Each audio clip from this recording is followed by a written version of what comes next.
I love watching ads of fast cars because they are just so cool.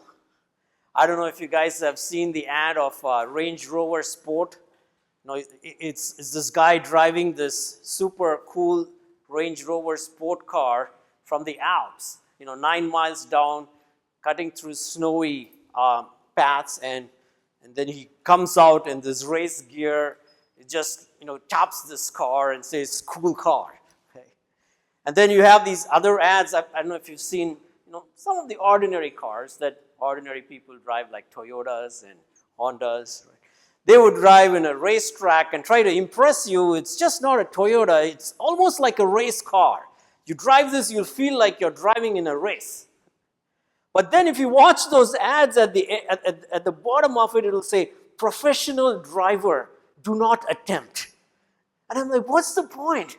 You're trying to impress me to buy this car because it's going to make me feel like I'm a race car driver or I can drive in this racetrack, but you're saying in real life I shouldn't try this. So counterintuitive, right?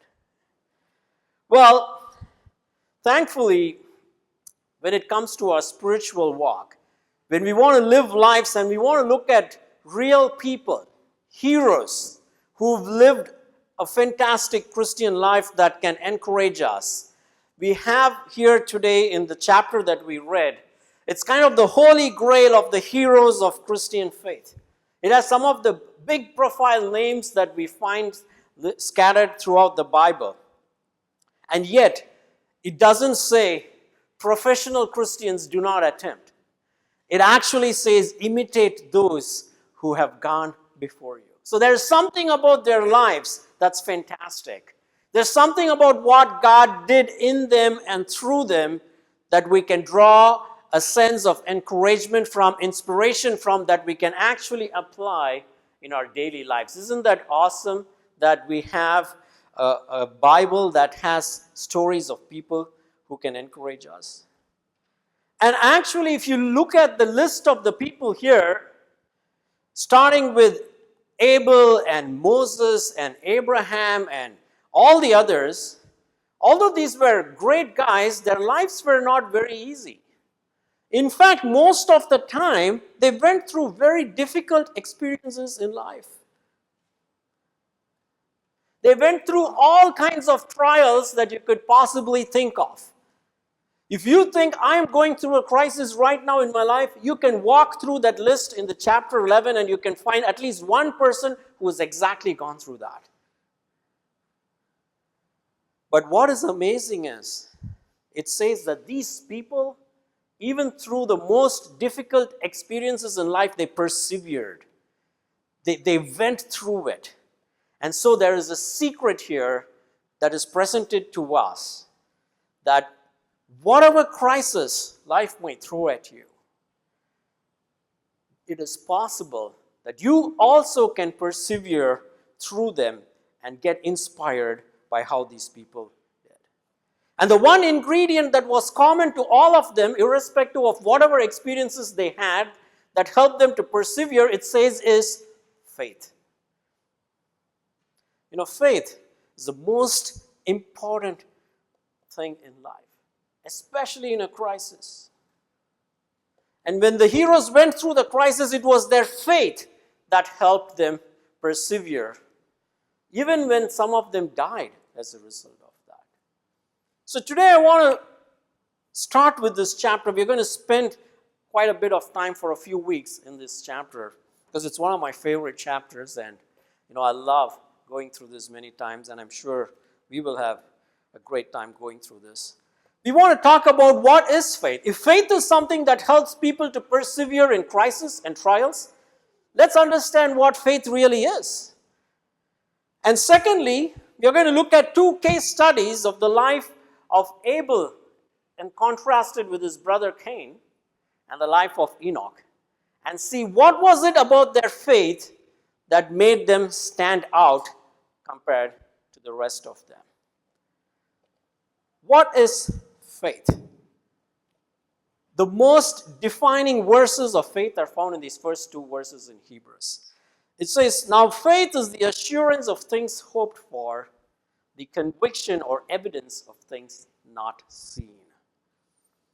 There are three characteristics about faith that we can see from this. The word assurance that it talks of, the Greek word is hypostasis, or translated as standing on the foundation of something. So first of all, faith is foundational. It is the foundation that will help sail through a crisis.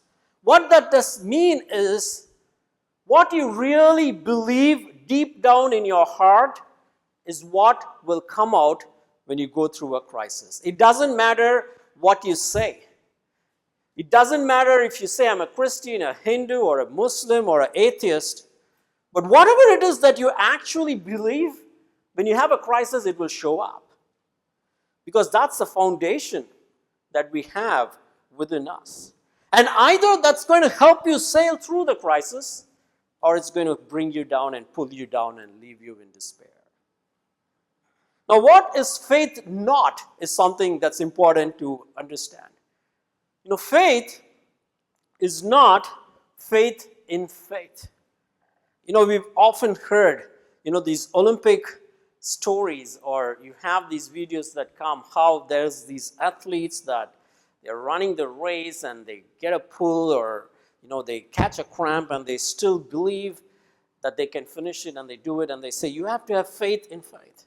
In fact, in Christianity, there is an entire version of people, these televangelists, who market Christianity as, if you believe that God is going to bless you, He's actually going to bless you. You believe that you can get this car, and you pray that the make of this car, and God will bless you with that car. I recently went to Chennai, and I was talking to some friends, and there's a church that actually promotes this. It's called the Prosperity Gospel, and they said, hey, there was a businessman who was part of that church. He took this teaching to heart. And he said, it's my faith in faith. And he went on spending extravagantly and getting onto some ambitious projects, thinking that his faith was big, and he ended up losing everything. A wrong understanding of faith actually shows up in our life and has a devastating result. So faith in faith can't be a consistent foundation, because there are sometimes you may have more faith, and there may sometimes you may have less faith. Well, secondly, faith is not faith in self. It is like, you can do it, man. Tough times never last, but tough people do. Just be tough. Toughen it up. Well, that myself can't be a solid foundation I can trust on either, because there are times when I may be feeling strong, but we all have our off days, don't we? We all know that there are days where we just feel so difficult even to get up from our bed, because there's something going on in our lives that just pull us down. So myself can't be the foundation of my faith. And thirdly, we cannot have faith and make the foundation of our faith to be money or jobs or children or success. Because we all know how fleeting money is. We all know how quickly we can lose our jobs. We all know how our children can sometimes disappoint us, and we all know how success is very elusive. In fact, if you go through the list of people in Hebrews 11, take Moses, for example. He had it all. He actually was living in the palace. But his faith made him leave the comfort, the security, the pleasures, and everything. Or you take Abraham.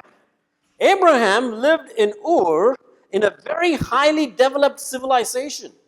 His family was one of the wealthiest families there, and God actually tells him, get out into the desert. So there's something about faith that is not tied to materialistic things or worldly things, because those things can't be the foundation of our faith. For most people in Bay Area, faith, their foundation is on success. We want to be successful. But what happens when you fail? Because you invest so much in success that that's where we feel our worth comes from. People are unable to take failures. So faith is foundational. You need a foundation that's strong, that can withstand it. And the author is actually talking about what that foundation is throughout this chapter. Now, secondly, faith is also rational. It says it's the assurance of things hoped for. It's the evidence of things seen, for by it the people of old received their commendation. It says it's the evidence of things that are not seen. It says by faith we understand that the universe was created by the word of God, so that what is seen was not made out of things that are visible. You know, faith is not a mindless exercise. Many people think, oh, Christians just believe in these superstitious thing about God. Or it's not just Christians. Any religious person, when they say, I believe in a God, they are thought to be, this guy must be dumb. Because no reasonable scientific person in this modern digital scientific age can actually believe in a God who exists, right? But here we see that actually to be able to believe in God needs a rationality that far supersedes the rationality of an atheist. Because faith is rational. It's not just rational, it's actually even beyond reason. It's not irrational. You know, there is a famous piano mice illustration. We recently had a mice infestation in our house. And, you know, this was the first time I actually saw American mice. Okay, seen Indian mice, but American mice. Guess what? They are the same, actually. Same size, they run around, they think and they're actually incredibly very smart because they know where to go and get the food in the house. You can hide it wherever you want. They can scour the entire neighborhood and come to your house to get the food. So we had to end up getting some trained professionals to get rid of that. And I learned all about mice. So if you want to know anything about mice, come talk to me. Okay. But here's a beautiful illustration of what is called the piano mice. This was a bunch of mice that somehow lived inside a piano. No, they lived all their lives in this very large piano.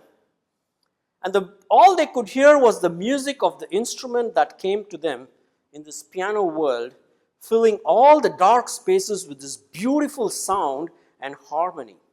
At first, the mice were very impressed by it.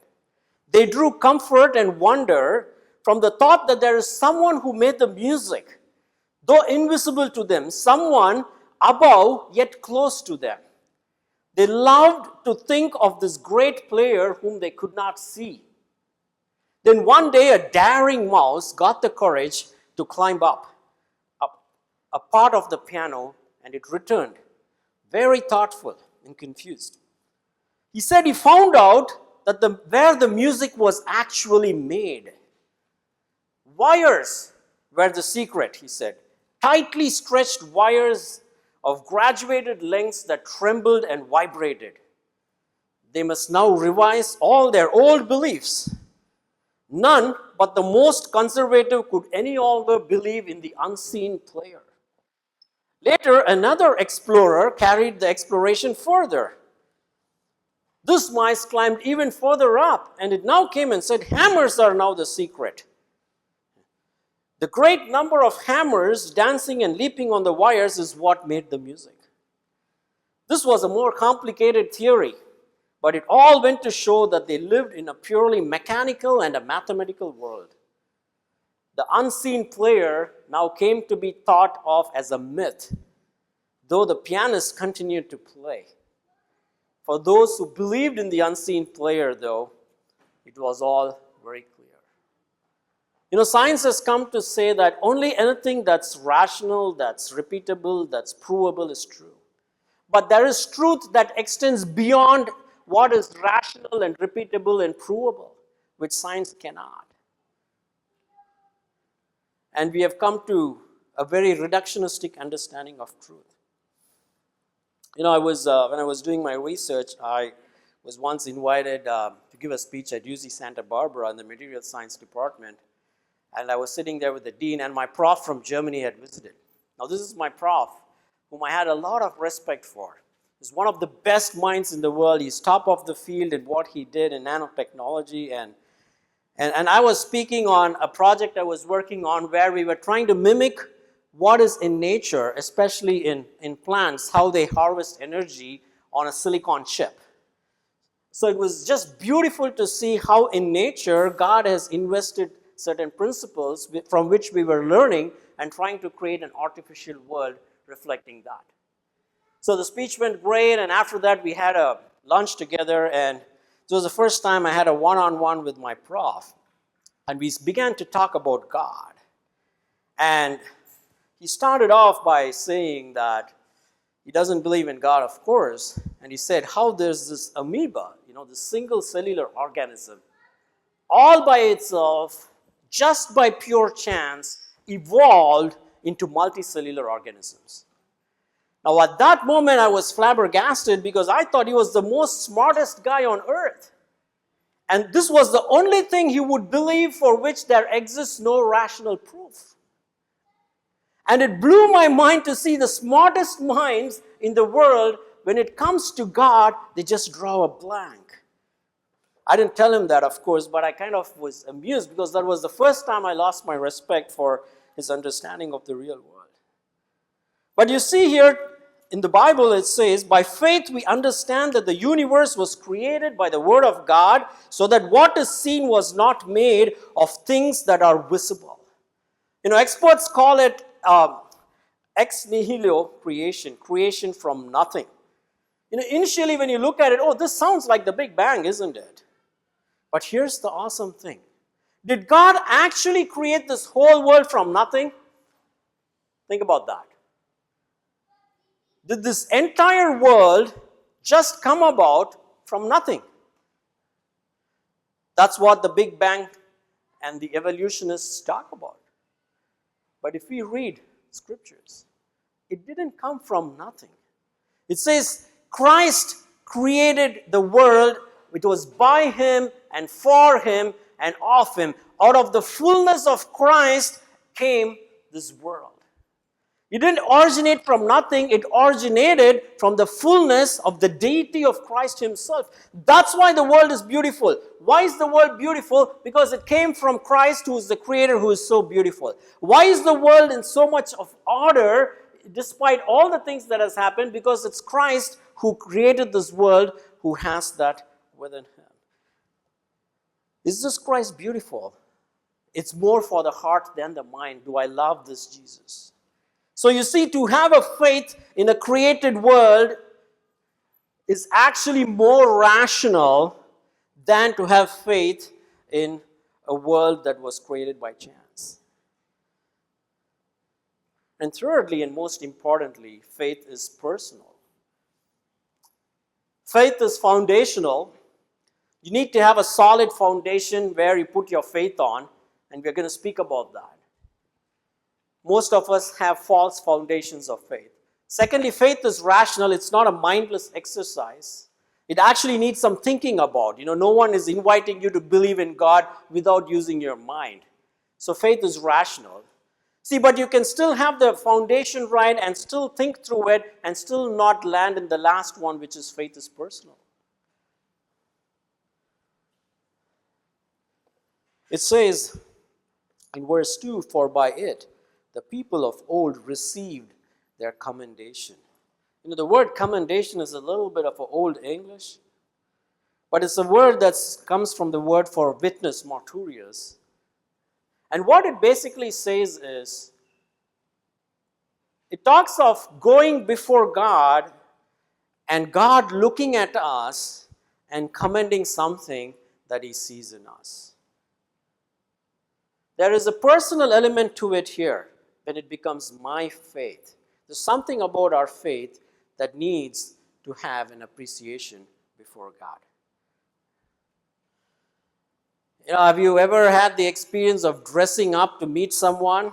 For those of you who either been married or who had a dating experience, the first time you thought you were going to meet your spouse, do you remember how you started dressing up and focusing your attention and all of that stuff? And why was that? Because you felt like you wanted to impress this person the first time you meet that person, right? Well, I had the same idea too, and since our marriage was an arranged marriage, they were going to send a picture to each other. So I actually dressed up. I wore a full suit. I actually went to a studio. They had some graphics behind me. I thought I had to look really cool, so I chose the theme of a hunting room den, and there was like huge rifles hanging on the wall, and I was standing there. I'm like imagining the girl is going to see this picture. Man, she's going to fall for it. And that was the picture that went to Jemima. Till today, she makes fun of me about that because it was actually pathetic. I thought I'm impressing someone. But now don't come to me after my sermon asking for that picture. I am not giving that picture to anybody, okay? But what she was really impressed was when we met face to face and we had a very heart-to-heart conversation, that she could see the real me and I could see the real her, and we really connected. But most of the time, we're trying to wear this clothing because we feel that we have to take something before God so He can look at us and says, I like you. And most of the time, we are like, what I did. We're wearing things that we think is going to impress God, but has the exact opposite effect. But these people, it says, they were commendable. All these people, they clothed themselves with something that God looked upon and said, that's fantastic, that's beautiful. Those are the three aspects of faith we are going to unpack as we go through these passages. How is your faith today?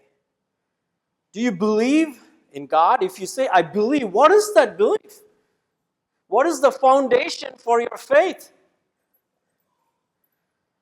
What do you dig into when you go through a crisis? Is it able to sustain you through your crisis? Or it's actually tearing your world apart and not letting you get back up? Then you need to rethink, what is the foundation of my faith? And is your faith rational?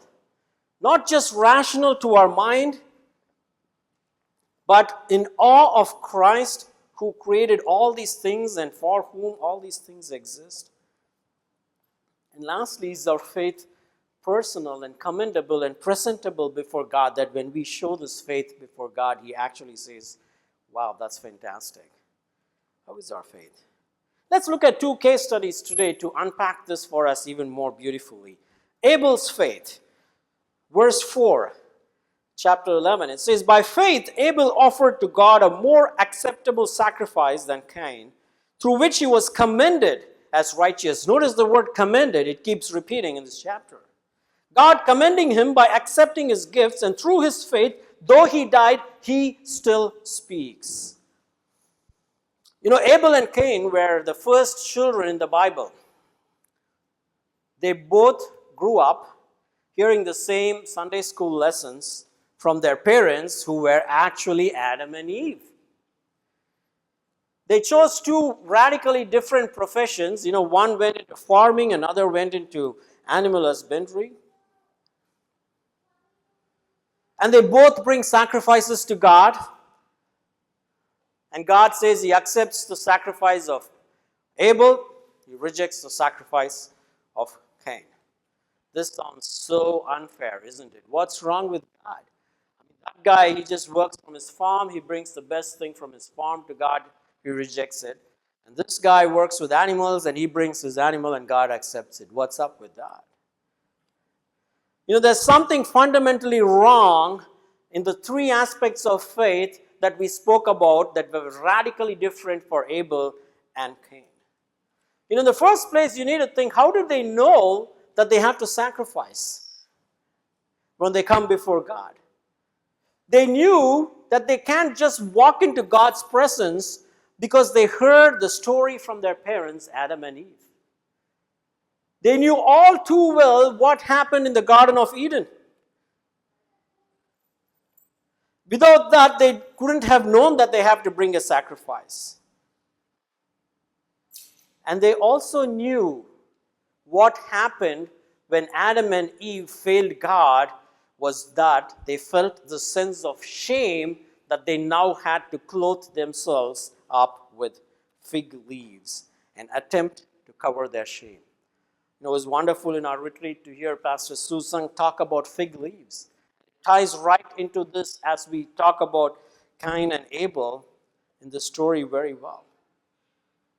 Now, have you ever wondered why men and women spend so much time in front of a mirror? Confession time, okay? Honestly, husbands and wives confess to each other how much time you actually look at the mirror to see how you look. Well, Carissa did a survey for one of her speeches. She found that although it's true, women spend more time looking at the mirror, fixing themselves, men actually look at the mirror more number of times per day, checking their hair and how they look in a passing glance and all of that. So don't think that one is worse than the other, okay? But the reality is, why is it that we want to see how we look before a mirror? We thought about that because we want people to actually like us. We want to project a certain kind of view to others which we think will make them like us more. And so we spend all this time trying to make this image of us to present before others. And if you're guys and you see some of these guys who are super fit and they have these six packs and all of that, they wear these tight t-shirts and they walk around like this, and it's embarrassing for the others. For those who have more than six packs, they have to wear these loose shirts to hide all those extra packs that they don't want people to see, because the world actually places a lot of value on how you look. And the fear is what? The fear is what? The fear is people will reject us if they see our true selves. If someone sees, I have all this extra weight, they're not going to think I'm cool. Right? It's not just physically, but even emotionally. So when we relate to people, that's the reason we wear a mask. That's the reason we conditionally show only certain aspects of our life and we hide certain other aspects of our life, because we feel, if I show this person is not going to like me.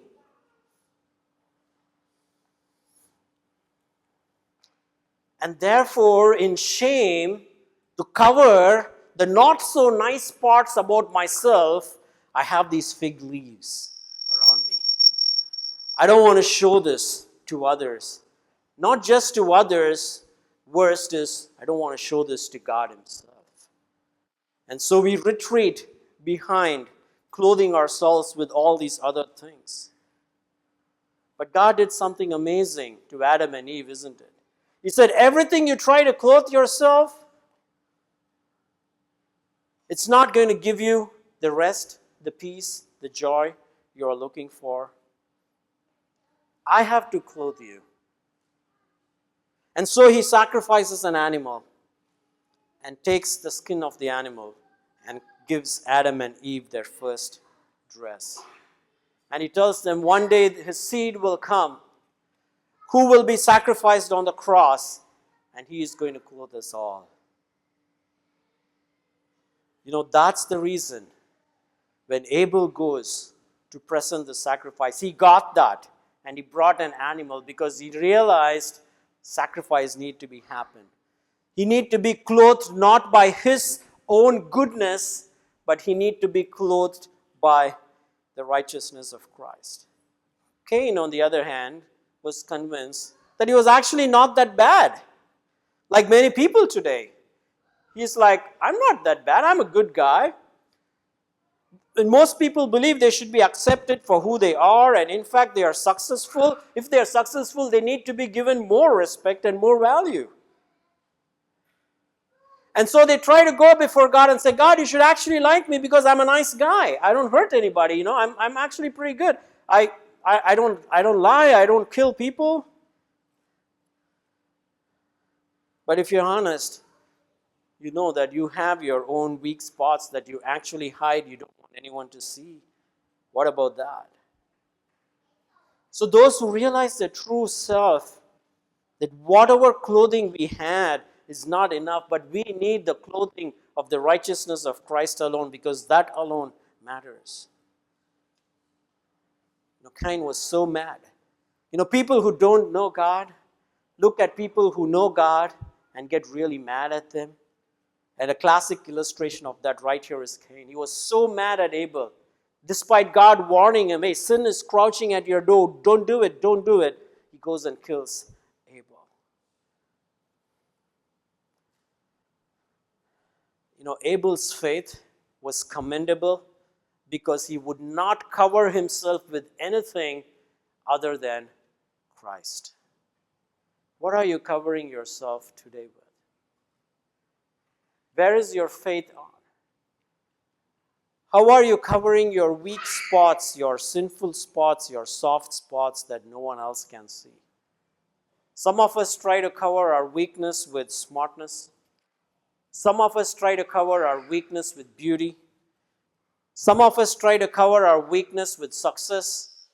Because we think if people see that I am successful, they're not going to want to see my weak places. If people see that I am physically more beautiful, they're not going to bother to dig deep to see in the dark recesses of my heart the ugliness and the weakness that I have.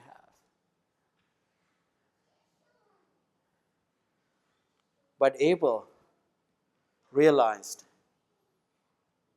that he's not going to cover himself with his own righteousness. He's going to cover himself with Christ. And therefore it says, by faith Abel offered a better sacrifice. Isn't that awesome? Who are we like today? Are we like Abel or are we like Cain? There's only two groups of people in this world.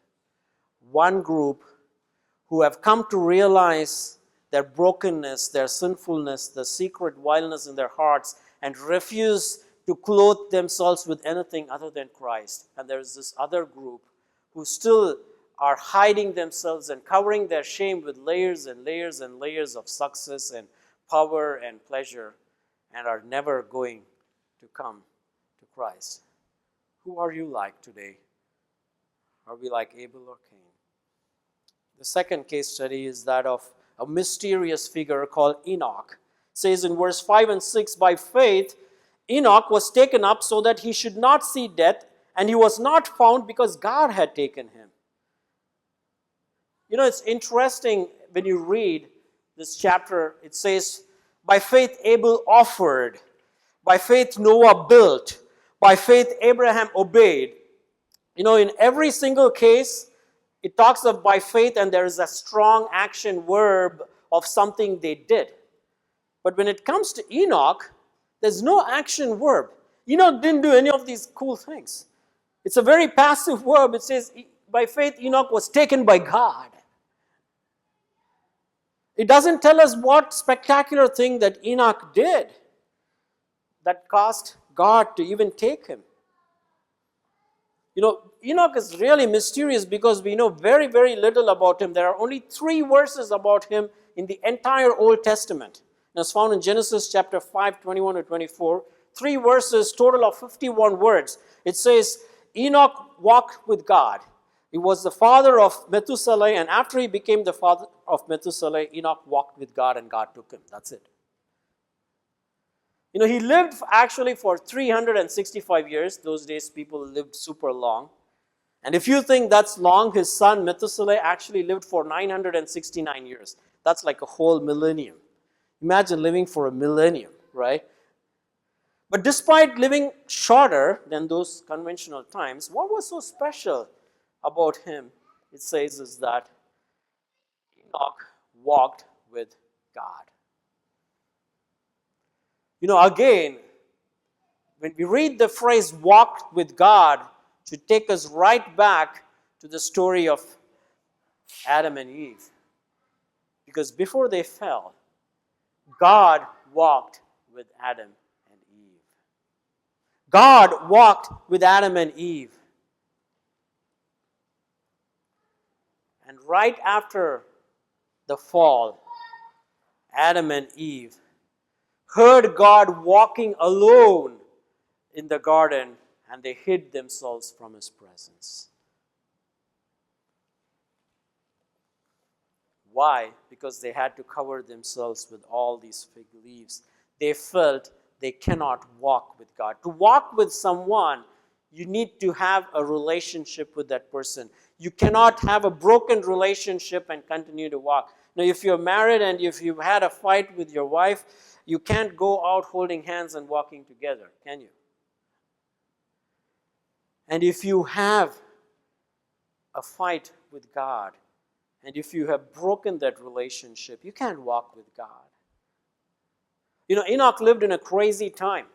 Right after Cain, the first murder was committed, you read the genealogies, there's actually pretty much nothing to tell about the hundreds and hundreds of years everyone lived after them, except a few scattered cases of he killed him and he killed him. So he was living in a time where no one really searched after God. But it says Enoch was commended because he pleased God. What was it about Enoch that really pleased God? It says, now before he was taken, he was commended as having pleased God. And what is it that pleases God? It explains right in the next verse, verse 6. And without faith, it is impossible to please him. For whoever would draw near to God must believe that he exists and that he rewards those who seek him. His faith was what pleased God. But what was his faith on? It says, he believed that he exists. He believed that God created this world through what he heard from Adam and Eve. He believed that God actually enjoyed walking with Adam and Eve, and he believed that it is our sins and our coverings that alienate us and prevent us from walking with this God. And he believed it is possible to walk with God like he did with his parents when we embrace the clothing of Christ. And he believed that he needed the same clothing that would make him to walk with God. And he believed that if he ran towards this God and seek him this way, God will actually show up. And because he believed that and he sought this, it says God was pleased to him. When we seek God this way, God does show up. And he offers to walk with us and give us his grace, his peace, his joy, his love, everything we long for in the deepest recesses of our soul. But that's exactly the problem. When we have run away from God, when we have walked away from God, when we are living in our own sinfulness and brokenness, and we refuse to take our defenses away, when we refuse to take those things that we have clothed ourselves, to distance ourselves from one another and God away, we are unable to walk with God. And because of that, we lose the joy, we lose the peace, we lose the happiness that God can offer. But Enoch should encourage us to run back to God. Enoch should encourage us to drop all these things and seek to walk with him, because God desires to walk with you and me. He walked with Adam and Eve, and he still desires to walk with you and me. And he has given everything we need. He has given us a better clothing than the best clothing we can manufacture for ourselves, which is the righteousness of Christ himself. Are you on the run with God today? Do you long to walk with him again? Are you in hiding? You know what made this possible? Look at Christ, who was naked on the cross. To clothe us, he became naked. To cover our shame, he experienced shame on the cross. To give us our righteousness, he faced the wrath of God when he was naked and shameful. And he gives that to us for free. And he says, put that on and seek God. And he will come into your life and mine and give us things that no eye has seen nor ear has heard. Things this world can never give us. Come back to him. Because God desires to walk with you and me today. How is your faith today? What is the foundation of our faith? What do you dig into when you go through a crisis? Your self-effort, or the faith you have kept in your money or success? Is it able to sustain you? Are you in love with this Jesus who created this world beautifully, the beauty of Christ? What are you afraid of presenting yourself freely before God? What is it that we use to still prevent us from going back to Him? Are we like Abel or Cain? Do you believe you have a problem? Or are you trying to cover yourself up still with something that you think is going to please others and God? And above all, do you long to walk with God? And God says, come back to me now. And in order to do that, Jesus, who was our elder brother, we killed him on the cross. We stripped him so that we can be clothed with his righteousness. When we recognize that, it was not just Cain killing Abel, but we killing our brother Jesus on the cross. And yet he still gives his righteousness to us. That should inflame our hearts with love for this Jesus.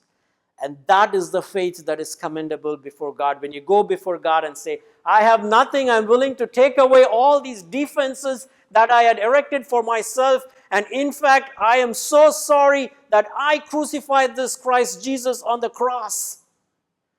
Will you please accept me because of your righteousness and not mine? Then Christ says that He will not just walk with us, He will live in our hearts. Isn't that amazing and awesome? And that is what Christian life is all about, isn't it? How do you ask someone, how are you doing? You ask, how is your walk with God? And Jesus invites you once again this morning to walk with Him. So by Him living in our hearts, but we have to first shed those clothes. We have to first drop those guards, and we have to come back to Him. Will you now? Let's pray.